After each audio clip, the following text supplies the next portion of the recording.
안녕하세요. 저는 50대 평범한 주부 최혜경입니다. 제 남편 도훈 씨는 지난달 드디어 오랜 직장 생활을 마무리했어요. 30년 넘게 한 길만 걸어온 사람이었으니 그 감회도 남달랐겠죠. 저도 참 기뻤어요.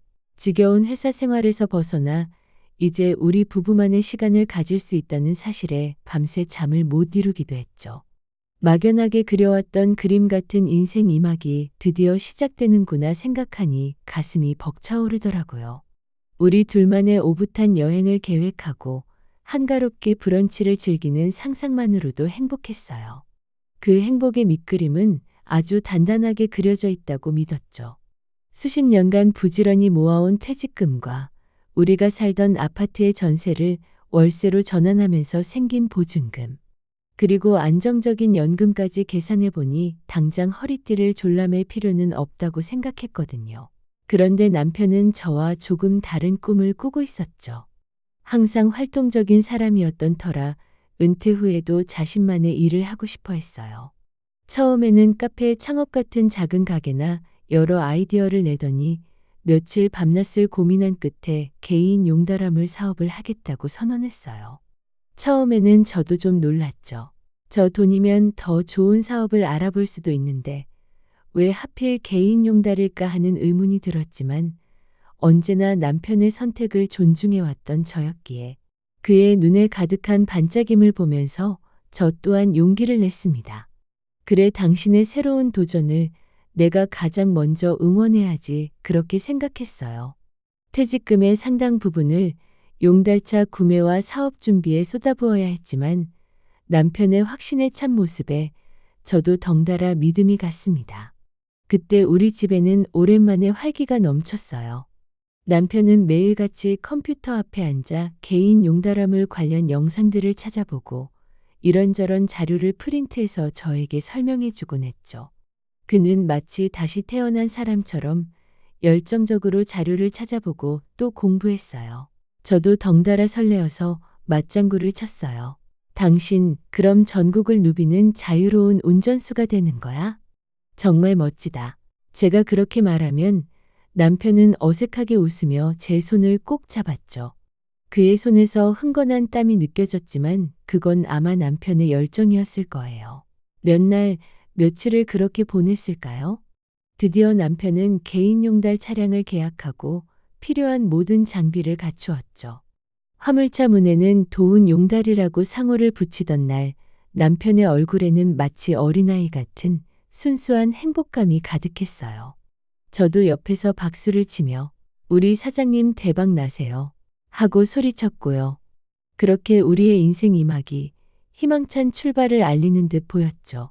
남편은 아침 일찍 출근 준비를 했어요.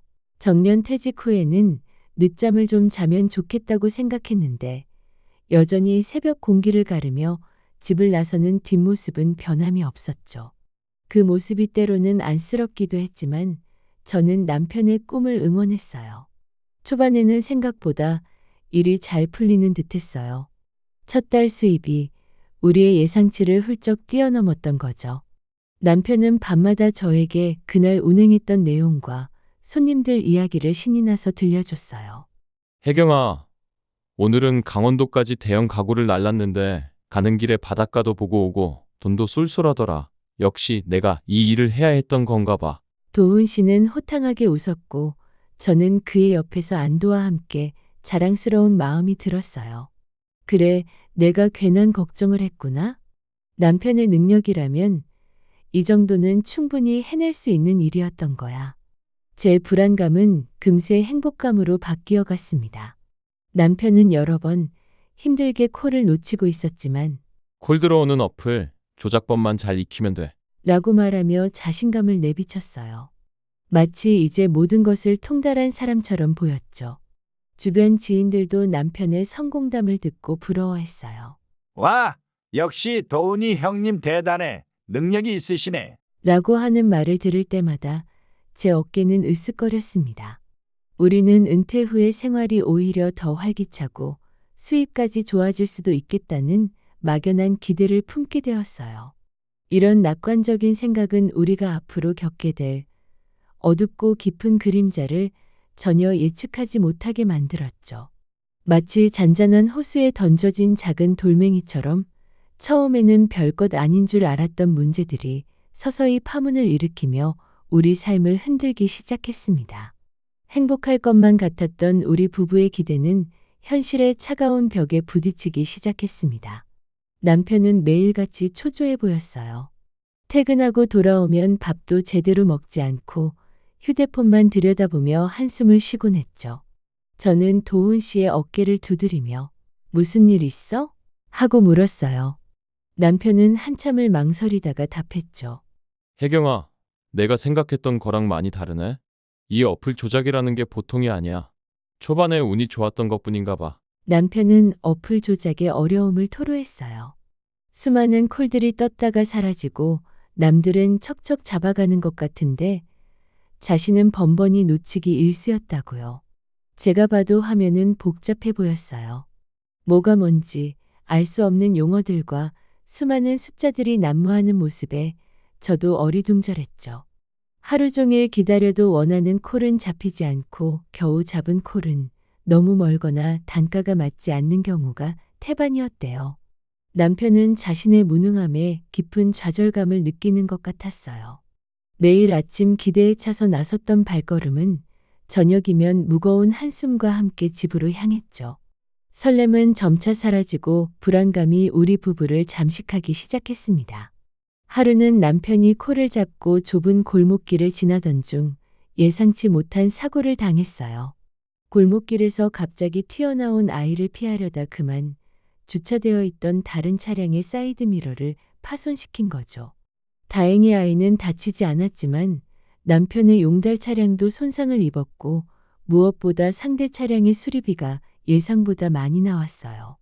보험 처리를 하긴 했지만 다음 해의 보험료 할증은 물론 자차 수리비까지 우리가 부담해야 할 상황이었죠. 혜경아, 미안해. 내가 너무 서둘렀어. 다 내 불찰이야. 남편은 풀 죽은 목소리로 말했고 저는 괜찮다고는 했지만 속으로는 부글부글 끓어올랐어요. 안 그래도 수입이 불안정한데 이런 사고까지 터지다니 우리의 소중한 퇴직금이 이런 식으로 허비될 수도 있다는 생각에 불안을 넘어 화가 치밀어 올랐습니다. 하지만 남편이 더 힘들 것 같아 차마 말로 내뱉지는 못했어요. 그저 혼자 속으로 삭히는 외로움이 깊어질 뿐이었죠. 엎친 데 덮친 격으로 한 달에 한두 번 있었던 큰 화물콜도 경쟁자들에게 번번이 빼앗기기 시작했어요. 남편은 초고속으로 콜을 잡아야 하는데 어플의 복잡한 시스템과 젊은 경쟁자들의 빠른 손놀림을 당해낼 수 없다고 하소연했죠. 그는 결국 작은 동네 배송 콜만 잡는 신세가 되었고 그마저도 콜이 없는 날이 허다했어요. 저는 남편의 그런 모습을 지켜보면서 너무 안쓰럽고 답답했어요. 저에게도 불안감이 엄습했지만 남편 앞에서 내색할 수 없었죠. 우리는 각자의 불안을 안고 홀로 외로이 버티는 것 같았습니다. 이런 날이 계속되자 큰아들이 걱정이 되어 연락해 왔어요. 엄마, 아빠 요새 힘들어 보이시는데 괜찮으세요? 사업은 잘 되고 있는 건지 걱정이 돼요. 아빠가 집에 들어오시면 너무 지쳐 보이시던데요. 아들의 말에 저는 애써 괜찮다고 답했지만 제 목소리는 미세하게 떨리고 있었을 겁니다. 저는 아들이 아빠에게 혹시나 포기하라는 말을 할까봐 괜스레 신경질적인 반응을 보였어요. 너는 공부나 열심히 해. 엄마 아빠가 알아서 할게. 라고 말하며 대화를 서둘러 끊었죠. 괜한 짜증이었지만 그게 다 제 불안감에서 나온 것이었어요. 아들은 아마 저희 불안감을 눈치챘을 거예요. 어느 날 남편은 늦게까지 잠을 이루지 못하고 거실을 서성거렸어요. 불안한 마음에 저도 덩달아 잠이 오지 않았죠. 그는 저에게 솔직한 심정을 털어놓았어요. 혜경아, 내가 이러려고 용달을 시작했나 싶어. 다른 사람들은 다 일 잘하는 것 같은데 나는 왜 콜이 안 잡히지 모르겠어. 너무 허탈해. 내가 무능한 것 같아. 그의 목소리에는 깊은 피로감과 자괴감이 묻어 있었어요. 그를 바라보는 저희 마음은 찢어지는 것 같았죠. 저는 그를 위로하며 함께 방법을 찾아보자고 했어요. 하지만 남편의 침묵은 저를 더욱 외롭게 만들었죠. 그가 힘들어하는 동안 저는 옆에서 아무것도 해줄 수 없는 무력감을 느꼈어요. 그 무력감은 점차 저를 옥죄어오는 외로움으로 변해갔죠.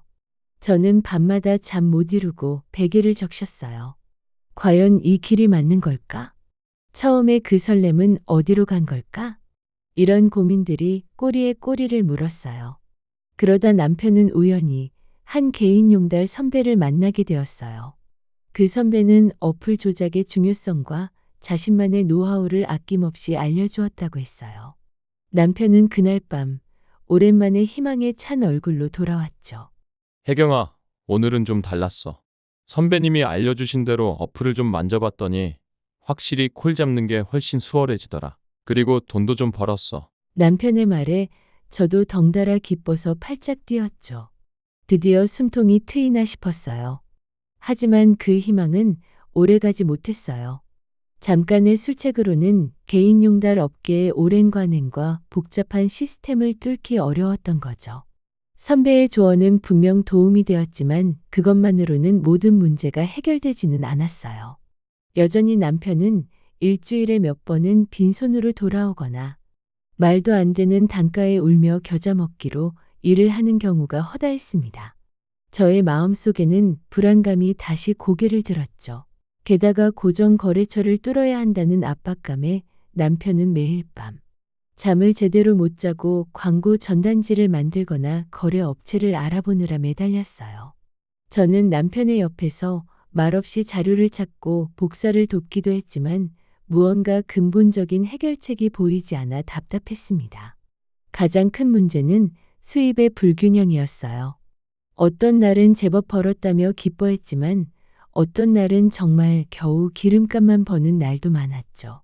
생활비는 매달 줄어들기 시작했고 우리 가족은 허리띠를 졸라매야 했습니다. 이 문제는 가족 간의 갈등으로 불씨를 당겼습니다. 대학교에 다니는 딸이 등록금과 생활비 문제로 처음으로 저에게 서운함을 토로했던 거죠. 엄마, 저 이번 달 용돈이 너무 부족해요. 친구들은 해외여행도 다니고 명품 옷도 입는데 저는 맨날 똑같은 옷에 아르바이트 하기도 너무 힘들어요. 아빠 사업은 언제쯤 괜찮아지는 건데요? 딸의 눈에는 서운함과 함께 불만스러운 기색이 역력했어요. 저는 딸의 입장을 이해하면서도 한편으로는 욱하고 화가 났죠. 우리가 이 나이에 이렇게 고생하고 있는데 겨우 그 돈 때문에 서운해하다니 하는 생각에 섭섭하기도 했고요. 저는 딸에게 아빠가 힘들게 일하는데 네가 그런 말을 하면 되겠니? 라고 다그쳤고 딸은 방으로 들어가 버렸어요. 남편은 딸과 저희 대화를 듣고는 굳은 표정으로 딸아이 방으로 들어가더니 저에게는 한마디도 하지 않았습니다. 그날 밤 남편과 저는 서로에게 등을 돌리고 잠들었죠. 오랜만에 찾아온 부부싸움이었지만 그 싸움의 뿌리에는 우리를 옥죄는 경제적 불안감과 가족들에게 미안한 마음이 깊게 박혀 있었어요. 행복했던 가정에 불화의 그림자가 드리워지는 것 같아서 저는 너무나 두려웠습니다. 그러던 어느 날 남편은 고대했던 고정거래 업체와의 계약 소식을 전해왔어요. 그의 얼굴에는 오랜만에 환한 미소가 피어 있었죠. 남편은 제가 가장 좋아했던 꽃다발까지 사왔어요. 그동안의 고생이 주마등처럼 스쳐 지나가면서 저는 남편의 품에 안겨 한참을 울었어요. 혜경아, 나도 드디어 고정 거래처를 구했어. 이제는 좀 안정적으로 콜을 받을 수 있을 거야. 이제 우리도 숨통이 좀 트이겠지? 여보, 당신 고생 많았어. 저는 정말 기뻤어요. 그동안의 고생이 드디어 빛을 보는구나 싶었죠. 남편은 그 업체 물량을 처리하느라 매일같이 바빴어요. 늦은 밤까지 들어오지 못하는 날이 많았지만 그래도 남편의 얼굴에는 생기가 돌았고 집안에도 다시 평화가 찾아오는 듯했어요. 불안했던 저희 마음도 조금씩 안정되어 가는 것 같았죠. 심지어 우리가 처음에 월세로 전환했던 전세보증금 중 일부를 사업자금으로 썼던 것도 모두 회수할 수 있을 것이라는 희망에 잠겨 다시 전세로 돌릴 날만 기다렸습니다. 이제 정말 우리 부부의 인생 이막이 제대로 펼쳐지겠구나 하는 행복한 상상을 하며 하루하루를 보냈어요. 딸아이에게는 갖고 싶어 했던 브랜드 가방을 선물해줬고, 아들에게는 해외 연수 비용까지는 아니더라도 학업에 필요한 큰 금액을 지원해주겠다 약속했죠. 우리 가족의 행복은 다시 우리를 감싸는 듯 했습니다. 하지만 이 행복은 오래가지 못했어요. 고정 거래처라며 믿었던 그 업체는 처음부터 문제가 많았습니다.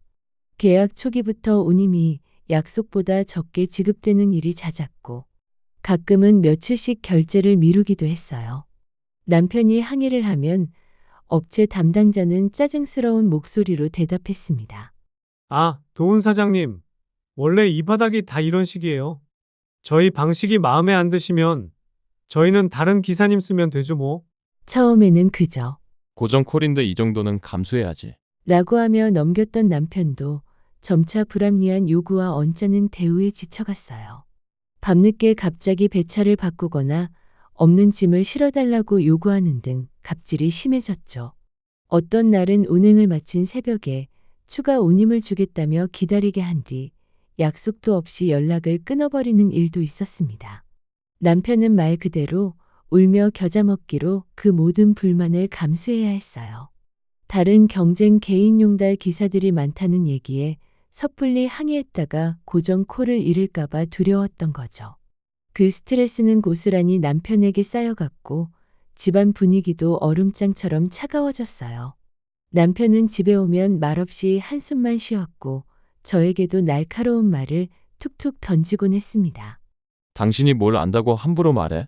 내가 밖에서 얼마나 비굴하게 일하는 줄 알아? 제가 남편에게 그 업체 너무 심한 거 아냐? 당장 그만두지 그래. 라고 말할 때마다 남편은 그렇게 쏘아붙였어요. 저도 너무 답답하고 화가 났습니다.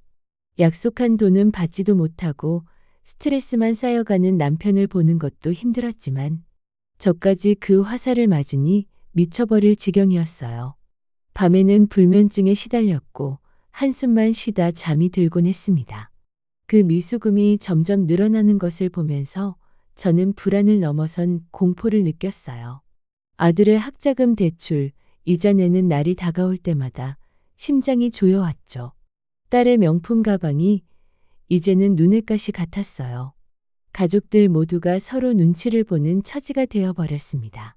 남편은 고정 거래처와의 통화가 길어질 때마다 손을 부들부들 떨며 방문을 걸어 잠갔고 그 속에서 어떤 괴로운 대화가 오가는지 알 수 없었기에 저의 불안감은 더욱 커졌습니다. 왜 우리는 이런 고통을 겪어야 하는 걸까? 도대체 언제쯤 이 지옥 같은 상황이 끝날까 하는 절규가 마음속에서 터져나왔습니다. 하지만 세상은 우리에게 또 한 번의 시련을 안겨주었어요. 남편이 그토록 의지했던 고정거래 업체가 갑작스럽게 도산했다는 소식이 들려왔어요.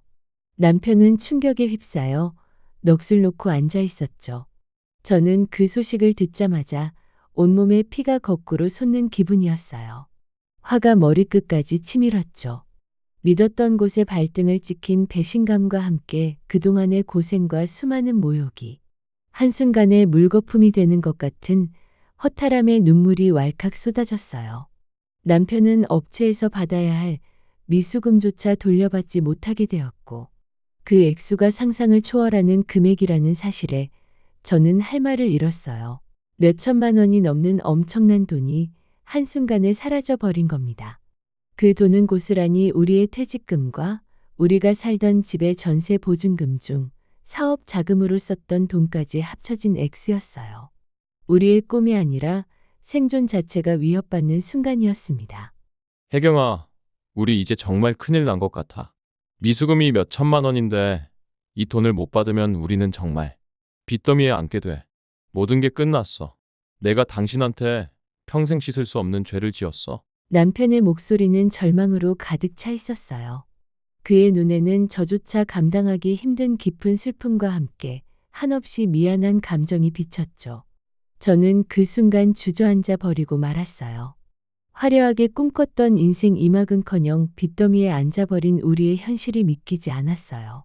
딸아이에게 사줬던 명품 가방이 저를 비웃는 것 같았고 아들에게 했던 약속이 머릿속을 맴돌며 저를 더 깊은 나락으로 끌어내렸습니다. 왜 우리에게 이런 시련이 닥쳐야 하는지 원망하고 싶었지만 누구를 원망해야 할지도 알 수 없었어요. 그저 눈앞이 캄캄하고 온몸의 기운이 빠져나가는 것 같았습니다. 남편은 폐인이 된 것처럼 며칠 밤낮을 술로 지새웠고 저 또한 아무것도 손에 잡히지 않았습니다. 식음을 전폐하고 그저 멍하니 천장만 바라봤어요. 불면증은 일상이 되었고 밤마다 악몽에 시달렸습니다. 우리가 과연 이 상황을 극복할 수 있을까? 더 나은 미래를 꿈꿀 수 있을까? 하는 의문만 가득했습니다. 아들은 우울해하는 부모님을 보고 어렵게 입을 열었습니다. 아빠, 엄마, 제가 휴학하고 아르바이트라도 할까요? 저희 대학 졸업 늦어져도 괜찮아요. 일단 급한 불부터 끄는 게 중요하잖아요. 딸아이 역시 방학 동안 아르바이트를 하겠다고 나섰습니다. 우리는 아이들의 따뜻한 마음에 오히려 더 미안해졌어요. 아이들의 꿈까지 망칠 수는 없다고 생각하니 다시 한번 벼랑 끝에 서 있는 기분이었습니다. 우리가 자식들에게 빚만 지게 하는구나 하는 자괴감이 밀려왔습니다. 결국 남편은 업체의 대표에게 끊임없이 전화를 걸고 메시지를 남겼지만 어떠한 대답도 들을 수 없었어요. 답답한 마음에 법률 상담도 받아보았지만 돌아온 대답은 너무나 절망적이었죠. 회수 가능성이 매우 낮다. 시간 낭비일 뿐이다. 라는 차가운 말에 우리는 남은 희망마저 놓아야 했습니다. 그동안 업체의 횡포를 참아왔던 수많은 인내의 시간들이 주마등처럼 스쳐 지나갔습니다. 그 비굴함과 자존심 상했던 순간들이 억울함으로 바뀌어 제 심장을 꿰뚫는 것 같았어요. 차라리 처음부터 그 업체와 엮이지 않았더라면 남편이 그렇게까지 고통받지 않았을 텐데 하는 후회와 함께 무력감에 몸서리쳐야 했습니다. 그 이후로 우리 집은 침묵의 공간이 되었어요. 남편은 더 이상 용달 일을 하지 못했어요. 용달 차량은 집 앞에 덩그러니 세워져 있었고 그 차를 볼 때마다 제 마음은 갈기갈기 찢어졌죠. 행복을 가져다 줄 것 같았던 그 용달차가 이제는 우리에게 엄청난 짐이 되어버린 것이 너무나 고통스러웠어요. 남편은 밤마다 잠을 설치며 악몽에 시달렸고 저는 그를 보며 함께 고통스러워했어요. 저희 부부의 꿈은 한순간에 산산조각 났습니다. 저는 외로웠고 남편은 더 외로워 보였어요. 우리는 서로에게 말없이 침묵하며 그저 이 시간을 견뎌내야 했죠. 남편의 친한 형님까지 찾아와서는 도훈아, 빚을 내서라도 이거라도 해보는 게 어때? 라고 말하며 새로운 사업을 권했지만 남편은 더 이상 그 어떤 제안에도 귀를 기울이지 않았습니다. 하지만 이대로 주저앉을 수만은 없다는 것을 우리는 잘 알고 있었어요. 남편은 자신이 개인 용달 사업에 뛰어들기 전 충분히 공부하지 못했던 점, 어플 조작이라는 핵심을 간과했던 점, 고정 거래처를 너무 쉽게 믿었던 점, 그 업체의 불합리한 요구를 묵묵히 참아왔던 어리석음, 그리고 무엇보다 가장 소중한 가족을 위해 더 신중했어야 했다는 점 등을 후회하며 반성했어요. 저 역시 그의 곁에서 아무것도 하지 못했던 지난 날을 돌이켜봤죠. 우리가 왜 이렇게 어리석었을까? 자책하기도 했지만 서로에게 비난의 화살을 돌리지는 않았습니다. 우리는 실패의 늪에서 허우적대면서도 서로의 존재가 얼마나 소중한지 깨달았어요. 절망의 바닥에서 우리는 다시 손을 잡았습니다. 지금 우리 부부는 다시 천천히 미래를 설계하고 있어요. 물론 아직은 모든 것이 막막하고 해결해야 할 문제들이 산더미 같죠. 다행히 우리가 투자했던 집의 보증금 중 일부분은 돌려받을 수 있게 되었고 남편은 예전 직장의 인맥을 활용해 잠시 임시직으로라도 일하기 시작했습니다. 아들은 자기가 선택한 길이니 괜찮다고 하면서도 대학생 동아리에서 영상 제작 아르바이트를 하며 스스로 생활비를 충당하고 있습니다. 딸 역시 방학 동안 여러 아르바이트를 해봤는데 의외로 적성에 맞는 일을 찾은 것 같다며 긍정적인 모습을 보였습니다. 아이들을 보면서 저희 부부도 다시 한번 힘을 낼 수 있었습니다. 우리는 실패를 통해 배웠습니다. 눈앞에 보이는 달콤한 환상에만 빠져서는 안 된다는 것을. 귀동냥만으로 꿈을 쫓는 것이 얼마나 위험한 일인지를요. 직접 발로 뛰고 몸으로 부딪혀서 얻은 경험만이 진짜 내 것이 된다는 사실을 우리는 아프게 깨달았습니다. 남편은 이제 더 이상 조급해하지 않아요. 어떤 일을 시작하더라도 철저한 사전 조사와 공부, 직접적인 경험을 바탕으로 신중하게 결정하겠다고 말합니다. 그 지옥 같았던 업체의 갑질과 무책임함을 다시는 겪지 않기 위해 그는 이제 더욱 철저하게 준비할 것입니다. 저는 남편의 옆에서 묵묵히 그를 지켜볼 거예요.